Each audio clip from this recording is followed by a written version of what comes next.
stato veramente fortunato. A 80 anni sposare una ragazza di 20 è veramente una fortuna. Non è stata fortuna la mia, miracolo del denaro fu. Adesso la saluto, la mia giovane sposa mi sta aspettando. Baciamo le mani. Baciamo le mani, barone, baciamo le mani.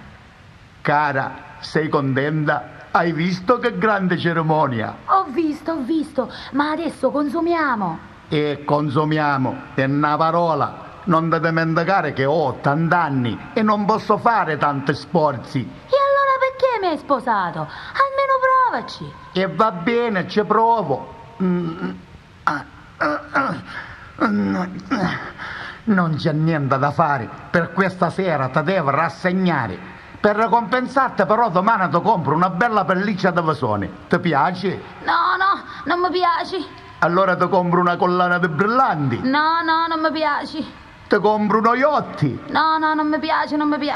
Ti compro una villa a mare. No, non la voglio. Senti, adesso mi sono stufato. Ti ho detto che ti compro la pelliccia di vasone, non ti piace. La collana di brillanti non ti piace. Lo yacht non ti piace. La villa al mare non ti piace. Se può sapere che minchia vuoi. Una qualsiasi, basta che funziona.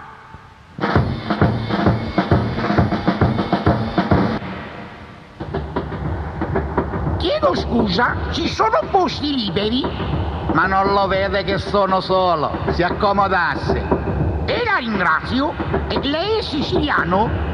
Di Caltanissetta sono. Gran bella terra la Sicilia. Peccato che voi siciliani la pensate ancora all'antica. Siete molto gelosi delle vostre mogli. Ma che me va a cucchiare? Lei da quanto tempo non viene in Sicilia? E adesso sono più di 15 anni. Appunto, non è aggiornato. Oggi in Sicilia la gelosia è una cosa ormai sorpassata e glielo dimostro raccontandogli un episodio accaduto 5 giorni fa al mio paese. Mio fratello Alfio ha un potere e quel giorno si trovava col trattore e lo stava arando. A un certo punto ha visto sotto un albero la moglie abbracciata in un modo equivoco con un altro uomo. Mio fratello mica si arrabbiò, niente gli disse, di sopra ci passò.